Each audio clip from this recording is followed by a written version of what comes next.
I love everything. Fire spreading all around my room. My world's so bright, it's hard to breathe.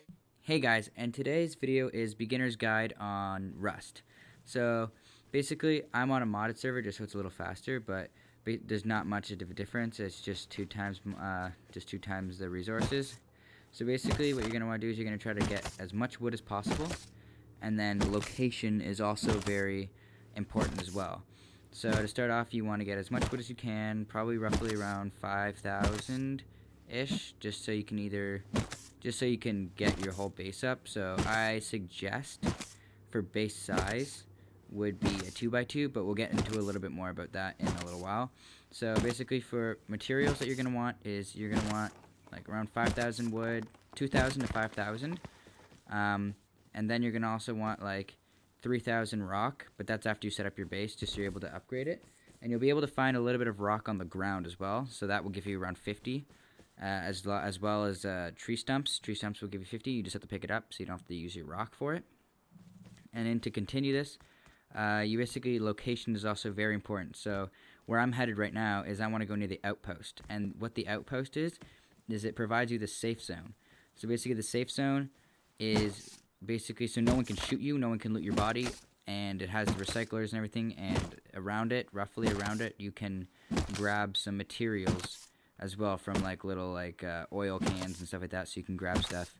So it's like it's a little slower of a process than going into like a danger zone where someone can actually kill you, but it's all safe so that you don't have to worry about getting attacked. It's just the run back home is the big worry. So the outpost does have a radius around it, so it does take a little while to make your house, causing a little bit of some issues, just a little bit though, just so you might have to run back with all the loot that you have, so you have to be wary about who's around you and everything.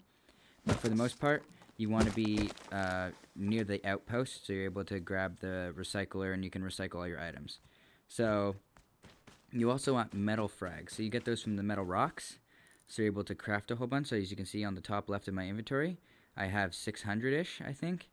And those will get you metal doors, and I don't advise upgrading your base to metal until a while, because metal frags do take a while to make a furnace with, to cook in the furnace, and it's gonna take a while for you to make it, so causing a little bit of trouble. But basically, you're gonna want, as starters, you want to try to get your base to rock, to a brick base, basically.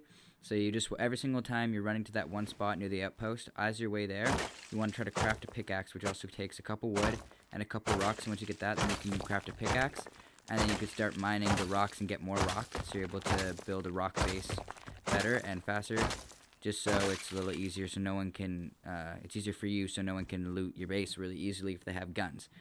But I strongly advise getting on during wipe time as well, because then everyone's at the same level as you. You may not have the same blueprints as everyone, so they might have a little bit of advantage, but at the start, everyone basically is the same. They need to grab those resources and make that stuff. So basically, you're pretty much at the same level as all the pros. So I suggest also going into a smaller map with like lesser amount of people, so you're good. So then you don't have to worry about that many people. But basically, when you're running, you want to try to get to that outpost, like I said earlier. Also, for me, I got pretty lucky. The outpost is near a place called the abandoned market. So basically, that gives you a whole bunch of food. You can also find like crates like this on the ground near your base. I also strongly advise building a base near one of those that spawn over time, so that you don't have to run that far to get material. But if you're still near that outpost, the outpost does just fine. So basically, as you're continuing on, you want to keep yourself hydrated as well. So food is very prioritized in this game. They did come out with a recent farming update, which is interesting. So now you're able to look at all the stats if you're holding like a hammer or something like that out and look at it. So basically, you can just do a whole bunch of genetic stuff. I won't get too far into it. That might be another video. So as I was talking about before, you want to try to get to the outpost, like I was saying way earlier, and get as much brick as you can to build that base. So next, you also want to, once you get to that area, as you can see, I'm getting pretty close. The outpost has a whole bunch of shops. You also want to, if you can't get near an outpost, or there isn't an outpost on your map, which in some cases that happens, you want to be near a stream of water, and those streams of water are drinkable, so that you don't have to fill up water bottles from a very long trip and trying to get water again, or eating a whole bunch of like pumpkins. But pumpkins and corn do spawn near that river, so then you're pretty much set for food and hydration.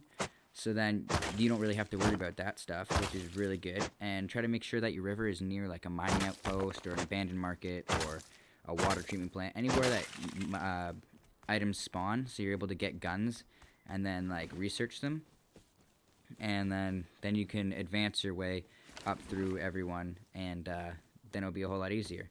For the beginner's guide, I would try to avoid contact with other people unless you're with your friends, because it's a little harder to take on people that are already experienced. So, and they may seem a little intimidating, but if you end up in a fight, don't worry, because all the stuff you have, you can probably get back pretty fast, relatively fast. I'm not saying like go out with like all your shotguns and everything, or like all your crossbows or anything. Just take it one step at a time. But basically, try to get up as much brick, build your base. And we'll start talking about the bases now, because I'm getting pretty close to my house, so I'll show you guys what I'm going to do. When you get to your base, I advise you getting to the, I advise going and making it only a 2x2. Like, because you don't need that much stuff. You can break your level 1 workbench after you get it, and once you get your level 2, and like you don't need a level 1 for level 2, because all the level 2 stuff crafts everything that you need for level 1, which is very helpful. So that saves space. I mean, they take a while to break, but it's worth it in the long run, because space is a bit of a problem. I also advise honeycombing. So later on in the video, actually no, not in this video, but I will tell you guys a little bit what honeycombing is. So basically, when you build your 2x2, you also want to build a triangle foundation on the ground. When you go take your blueprint out and you go to build, it will give you the option for a triangle foundation. You want to put that wherever you want your doors, so then you can airlock it. So you put like a wall, like a door frame there, like on the left, and then right in front of it you also want another door frame, and then make sure the doors fold into each other, so that even if you leave both doors open, no one can get into your base.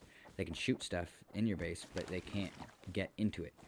And another quick tip is, if you find cloth on the ground and you end up getting 30, make a sleeping bag there, just in case if you're trying to get somewhere far, just so you're able to respawn relatively close to where you want to go. And that's pretty much all for that. For your base, again, like I was talking about, you want the triangle foundation, and then there's a tactic called honeycombing, and that basically is where you put triangle foundations all around your base, and then build the walls on each one, and a roof, like a triangular floor on the top as a roof as well. And then you can build around it, so that they have to break a little bit even more to get actually inside your base. So, and also these drops, they also have the one that I just passed. You can also put fuel in them, and you can also fly those, which is pretty interesting. So, like you're watching right now, I'm breaking a metal rock. You can get those too to get metal fragments, but you need a furnace to make them. So I just advise using just rock to upgrade your base. So the honeycombing, basically, I didn't touch too much on that, but basically you want to upgrade it to wherever your stuff is. And put the triangle foundations all around your base. Put 2 walls on each side of the triangle foundation and a roof, and then upgrade all those. And make sure, this is also a very helpful tip, make sure you could tell which side looks rougher than the other. So for brick, one looks more like mossy on the other side. Make sure the mossy side, or like the more rough side, is on the outer side of your base. Just so, because there's a soft side, there's a weak side and a strong side, and you want the strong side on the outside, just so no one can break into your base. Because I've had that problem before when I was first starting out, where I was struggling and I was so confused how someone broke into my base with 2 shots of a rifle, and it was because I was using the weak side on the outside, which was really annoying. So I had to learn that one the hard way. So I'm going to save you guys some time, for you guys to just have those on the inside, on the outside, the rough side on the outside, so you don't run into those problems and have to restart like I did a couple times, which was very annoying. And I'll just skip ahead into the video just so we can get to the house side, and I can show you what the house should look like. Alright, so for your house, you want to have a relatively flat spot. And like I said, location is pretty important, considering that you need it to be right beside or pretty close to the outpost, which is pretty important because, you know, the safe zone and everything, so you don't get shot and you can loot without having to worry about someone about to kill you or anything, or someone getting the sneak on you. So basically, for your fort, you want a 2x2, so exactly 4 squares like that, yeah. And then you want to do a triangle foundation on one of these sides. So it doesn't really matter which side as long as it can place, and whichever is best for you to enter and exit your door. So triangle foundation, and you also want to put these all around your house. I don't do it in this video, but I can if you guys comment down below if you guys really want it, and I will make a video on exactly how to do it. So you just basically put the triangle foundations on the ground like I did right in my front door, but all the way around. And then basically the way I put those doors, the doorways, you basically, instead of those, you want to make them regular walls, and then put them all the way around. And then also a TC is very important for this. So what I just placed on the ground there was a tool cupboard, and that is basically to keep your fort from decaying, because when I first started playing, it was decaying, and I had no idea why and why it destroyed, because you don't have a tool cupboard, and basically that keeps it up and afloat, and it will tell you how much it costs per day and how much you need and how long you can last with the materials in there. So basically, with all the stone you've collected, you gather that and then you create everything. Oh, and also when you're playing on a modded server, you can do / commands to check if there's any kits you can get or anything you can teleport to a player or anything if you're playing with friends or anything. Comment down below if you also want to see another video on that. I'll surely make one for you guys. And so also, I know I've made this mistake before where I crafted a lock and I was like, oh, I have to craft a key. But you don't. You do not craft a key. If you're playing solo, do not craft a key. You can craft a key and give it to your friends so they can get inside. But the key basically allows you, if you die and you had a key on you, the enemies that kill you can get inside your fort. So basically, you do not need a key to unlock the locked gates. As long as you put them there, you're good. And you can also put them on chests and your tool cupboard. Make sure they're on your tool cupboard for sure, because people can take all your resources if they somehow make it into your fort. So basically, after you're done all that, all the brick you collected, or that I hope you guys collected, you want to upgrade your whole base. Oh, and also, by the way, make sure you collect hemp plants, because those can also give you a sleeping bag so that you can respawn inside your fort with ease, because it's annoying when you die and then you're like, oh, I have to respawn, run all the way back to my spot. And another also helpful tip is to mark your fort on the map so you know exactly where it is all the time, so that you're not lost. And so now what you're going to want to do is you're going to want to upgrade everything. Don't leave the floor as wood. Do not leave the ceiling as wood, because they will find a way to get inside your fort. Whichever's the weakest way, they will get in. So if it's all equaled out and everything is good, make sure it all is, because they will get inside your fort. So upgrade the floor, ceiling, walls, whatever you can. And then as soon as you get metal fragments from the metal ore from your furnace, then you can create metal doors and lock pads, which lock pads are useful for when you're with friends, so that it's a password, and it's only a one-time password. As soon as they get it, they can open up the door with please, just like a lock, but for multiple people.